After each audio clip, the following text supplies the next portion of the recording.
Olá, nós vamos falar sobre a teratogênese e os fatores químicos e físicos. Nosso grupo é composto por esses integrantes. Pode passar. A teratogenia, ela é o estudo das malformações fetais, o conhecimento de compostos que predispõem à teratogênese é importante para evitar que ela ocorra. Os testes de teratogenicidade, eles cumprem o papel de expor a coletividade e as gestantes, principalmente as principais substâncias que causam malformações. Pode passar. Sobre o tabagismo, a nicotina ela contrai os vasos sanguíneos uterinos, diminuindo o suprimento de oxigênio e nutrientes para o embrião feto. Tem efeito adverso sobre o desenvolvimento mental. E a carboxihemoglobina, ela é resultante do tabagismo, ela diminui a disponibilidade de oxigênio para que o feto pode levar à hipóxia fetal. Isso pode causar associação de volumes cefálicos menores. Pode passar. Bom, sobre o álcool, o consumo durante a gestação ele é contraindicado. O consumo ele altera o crescimento e a morfogênese do embrião ou do feto, causando síndrome alcoólica fetal. Alguns sintomas assim, que pode surgir são os lábios superior fino, fino sulco vertical na posição medial do lábio superior, fissuras palpebrais curtas e a ponte nasal achatada. Pode passar. Sobre os progestênios e as progestinas. Elas são substâncias naturais ou sintéticas que mimetizam ações da progesterona. Algumas propriedades androgênicas podem produzir masculinização de genitálias de fetos femininos. A progestina, como a estiterona e a neristerona, elas devem ser evitadas por desordens cardíacas e por hipostadia da glande. Pode passar. Aqui nós podemos observar um exemplo de genitália masculina de um recém-nascido do sexo feminino. Nós podemos observar o clitóris aumentado, a fusão dos grandes lábios e a abertura urogenital. Pode passar. Alguns estudos indicaram que as crianças de mães que recebem pílulas anticoncepcionais durante o período crítico de desenvolvimento, elas exibiram anomalias de síndrome VACTER, que são a síndrome que causa alterações vertebrais, anais, cardíacas, traqueais, esofágicas, renais e dos membros. Pode passar. Nós temos alguns medicamentos, como a tetraciclina, que pode atravessar a membrana placentária e ser depositada nos ossos e dentes do embrião em sítio de calcificação ativa, causando o ameleiramento de dentição decídua e permanente e a diminuição do crescimento de ossos longos. A surdez também foi relatada em bebês cujas mães foram tratadas com altas doses de estreptomicina. Pode passar? Agora falando sobre outros fármacos que podem promover alterações congênitas, entre eles, estão todos os anticoagulantes, com exceção da heparina. Então, ao contrário dessa substância específica, outros anticoagulantes, como a varfarina e a rivaroxabana, eles podem atravessar a membrana placentária e podem causar hemorragia no embrião ou feto. Além de vários relatos que existem sobre lactentes com hipoplasia da cartilagem nasal, epífises pontilhados e vários defeitos no sistema nervoso central, justamente de mães que receberam a varfarina entre a 6ª e a 12ª semana gestacional. Além de que, quando essa exposição ao anticoagulante acontece no 2º e 3º trimestre, pode causar deficiência mental, atrofia do nervo óptico e microcefalia. Agora também podemos falar sobre os anticonvulsivantes, que entre todos existem fortes evidências de que a trimetadiona, a fenitoína, a ridantoína e o ácido valproico são teratógenos. Sendo assim, eles são contraindicados para gestantes. Dessa forma, entre os efeitos da trimetadiona estão retardo do crescimento e desenvolvimento, sobrancelhas em V, orelhas de implantação baixa, fenda no lábio e ou palato e defeitos cardíacos, geniturinários e de membros. E quanto aos efeitos da fenitoína e ridantoína, nós podemos citar o retardo do crescimento intrauterino, microcefalia, deficiência mental, sulcos na sutura frontal, pregas epicantais internas, pitose palpebral, ponte nasal larga deprimida, hipoplasia de unhas e falanges distais e hérnias. Além do ácido valproico, que pode causar defeitos craniofaciais, cardíacos e de membros, além do retardo do desenvolvimento cognitivo pós-natal. Pode passar o slide, por favor, para a gente poder ver essas fotos que representam o efeito das sobrancelhas em V, característico do uso da trimetadiona, e a hipoplasia de unhas e falanges distais, que é uma característica da síndrome fetal da ridantoína. Pode passar de novo, para a gente falar agora dos agentes antineoplásicos, que de modo geral esses medicamentos devem ser evitados, especialmente durante o primeiro trimestre da gravidez. Porém, nós podemos destacar contraindicações, o uso da aminopterina e o metotrexato. Isso porque o uso da aminopterina durante o período embrionário resulta em morte intrauterina dos embriões e 20 a 30% daqueles que sobrevivem apresentam malformações que são graves. E o uso do metotrexato ele produz defeitos congênitos ainda maiores, como defeitos esqueléticos e deficiências nutricionais, hormonais, imunológicas, dentre outros fatores de exposição ambiental.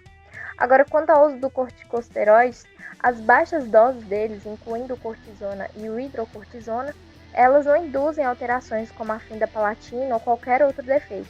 Porém, devido ao risco de hemorragia fetal e fechamento prematuro do ducto arterioso, anti-inflamatórios não esteroides não devem ser utilizados nas últimas semanas da gravidez.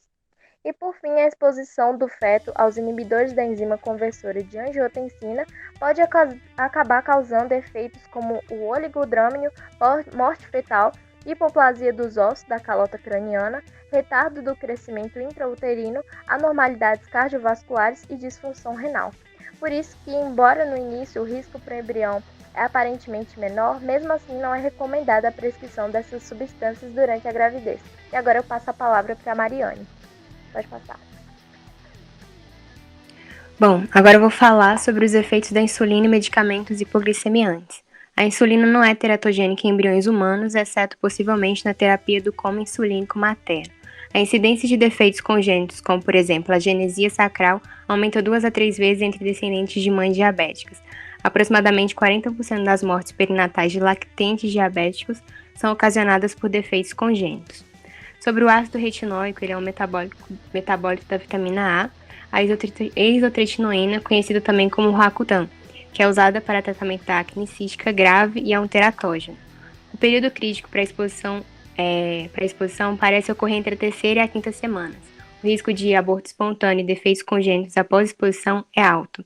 Os defeitos observados mais comuns são dismorfia craniofacial, microtia, micrognatia, fenda palatina, aplasia do timo, defeitos cardiovasculares e defeitos do tubo neural. As gestantes devem evitar altos níveis dessa vitamina. Sobre analgésicos.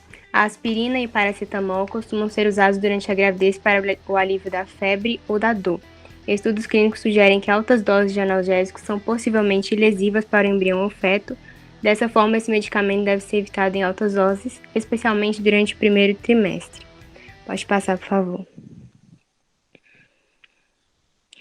E sobre tranquilizantes. A talidomida é um teratógeno potente usado para o tratamento de hanseníase, mieloma múltiplo e várias doenças autoimunes, e está absolutamente contraindicado em mulheres em idade fértil.